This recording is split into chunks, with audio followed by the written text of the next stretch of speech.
Well, Vice President Joe Biden continues his talks with leaders on both sides of the gun control issue today. But what Biden alluded to yesterday is what has people talking, the possibility that President Obama might use an executive order to regulate firearms. Could it happen?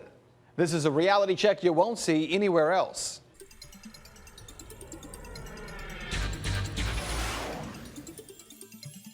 Let's start by listening to what Vice President Biden said. If the president is going to act, or executive orders, executive action that can be taken, we haven't decided what that is yet. So is it possible that President Obama could attempt to create some gun laws via executive order? Well, yes, it's possible, but would that hold up in front of the Supreme Court? Maybe not. First, let's talk about what the executive order actually is. In many ways, presidential executive orders are similar to written orders or instructions issued by the president of a corporation to its department heads or directors. When a president signs an executive order, it becomes law 30 days after being published in the Federal Register. The executive order is not supposed to be a way, though, of bypassing the legislative branch. They are only supposed to give direction to departments of government over which the president has direct authority. While they do bypass the U.S. Congress, which of course is the standard legislative lawmaking process, no part of an executive order, and this is important, may direct the agencies to conduct illegal or unconstitutional activities. And that would be where this talk of an executive order on gun control could fall flat. Because the question would be, is the president attempting to issue an executive order on gun control violating Second Amendment rights?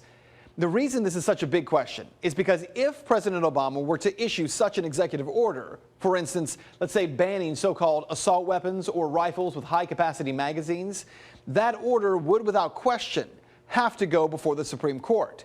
The court would then have to decide exactly what weapons do Americans have rights to. There are two Supreme Court cases that have dealt with this already. The most recent, though, was the case of District of Columbia versus Heller. The legal fight was over whether banning handguns in D.C. was a violation of the Second Amendment. The High Court ruled that handgun bans were a violation. Justice Scalia wrote the majority opinion in which he said this, quote, "The Second Amendment extends to all instruments that constitute bearable arms, even those that were not in existence at the time of the founding." But Scalia left the door open just a little bit by saying a 1939 Supreme Court case, United States versus Miller, allows for limitations on the right to bear arms. Quote, "supported by the historical tradition of prohibiting the carrying of dangerous and unusual weapons," end quote. So what exactly does that mean? Well, after all, what weapon isn't dangerous? That's what makes it a weapon. On the other hand, unusual weapons constitute exactly what? RPGs or a tank? Well, maybe.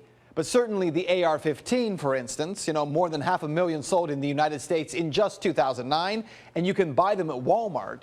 Calling that an unusual weapon would be a stretch. What that means for you is that if the administration does attempt a ban like this, it would be a long, very long fight in court. No ban would take place tomorrow. And arguments of banning certain guns over how scary certain rifles look, well, that may not prevail in front of the Supreme Court. And that is Reality Check. You can find the sources for this story posted on our website at fox19.com. If you'd like to make your voice heard on the story, head over to my Facebook page. You can find it by searching Ben Swann.